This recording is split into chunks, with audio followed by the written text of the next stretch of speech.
Hey guys, Carla here, week 7 coaching call. So we really want to, week 7, we really want to get into some of the details with our nutrition and making sure that we've ticked all the boxes and dotted our I's and crossed our T's and make sure that we're doing everything right according to our macros and our plan.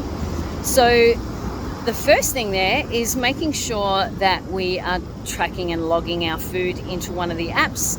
So MyFitnessPal or Fat Secret are the ones that we recommend using. They're the most user-friendly, and Fat Secret is actually completely free to use, even all the premium details in the app.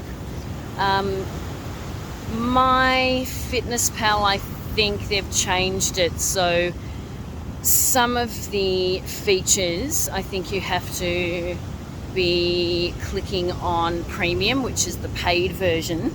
So if you don't want to do that, which is totally itchy nose, totally fine, then go with Fat Secret. It's pretty much the same and really easy to use.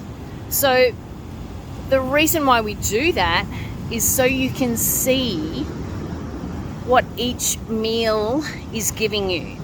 So if you know your daily targets that we set out earlier, then you can have an understanding of what each meal needs to have in it.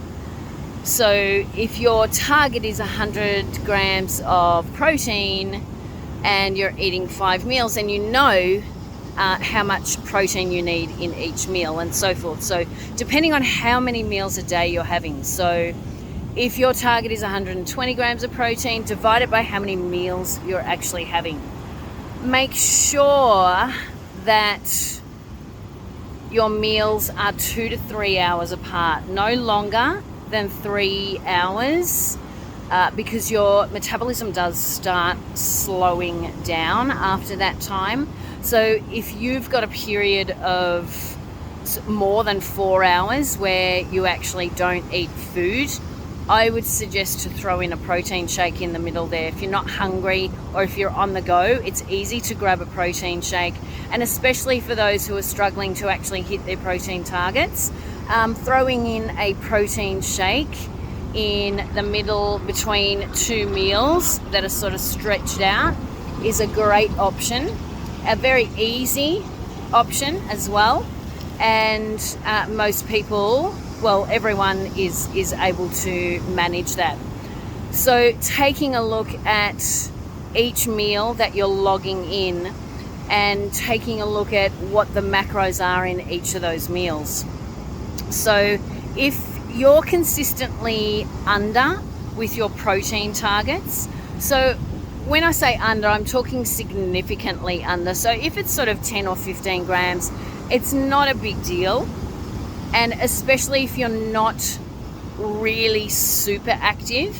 If you are super active, and what I would consider super active is training 4 days a week in the gym plus some cardio sessions, then you definitely need to be hitting those protein targets. But if you're sort of training 2-3 times a week with a little bit of cardio here and there, then going a little bit under in your protein isn't going to hurt you all that much, as long as it's no more than sort of 10 or 15 grams. So if it is more than 10 or 15 grams, if you're consistently going under your protein by sort of 20-30 grams, then you need to be looking at each of your meals and how much protein you're actually having in them. So logging into the app, and that will tell you how much protein is in each meal that you're having. So if you've got a meal that's you look at it and it's only 10-15 grams of protein, you're like, well, that's not really enough. If I can bump that up another 5 or 10 grams, that's going to help the end of the day target.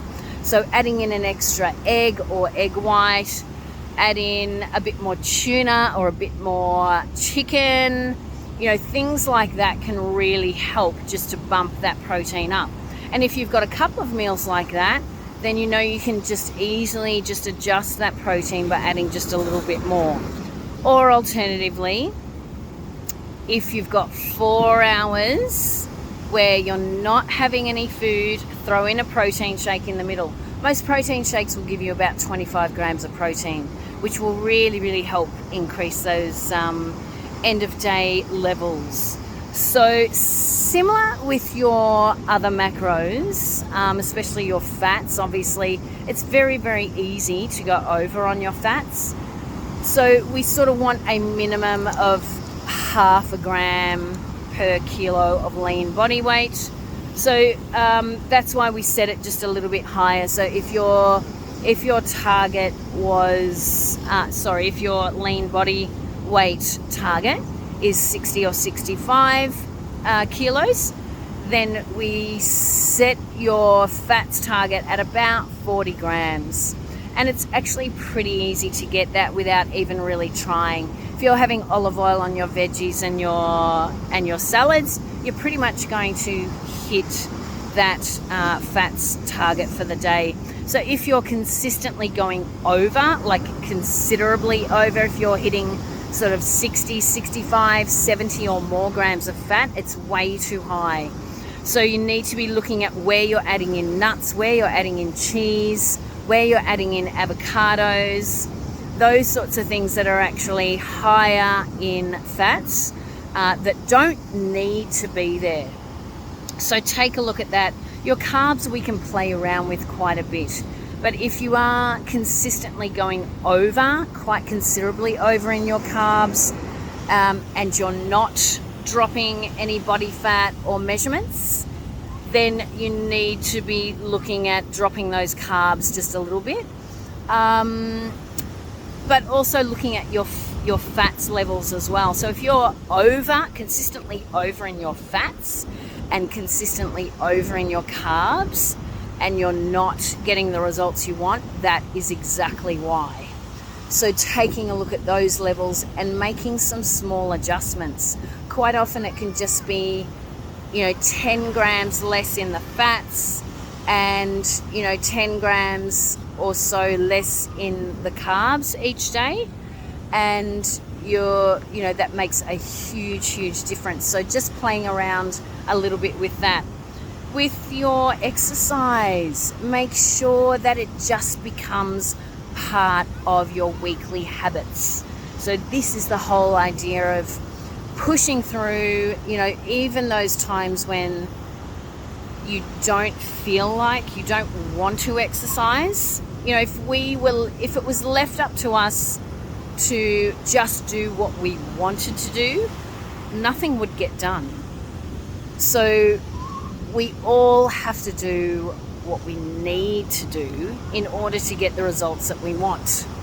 So pushing those feelings aside and all those emotions aside, and actually getting out there and making it a routine and just part of what you do, and pushing through when you don't feel like it and you don't want to do your exercise, getting out there anyway and getting it done is absolute gold, an absolute key to getting those results and making it part of a habit. So I hope that helps for week 7 as we head very close into week 8 now. So I hope that really helps, guys, and please reach out if you do need some extra help.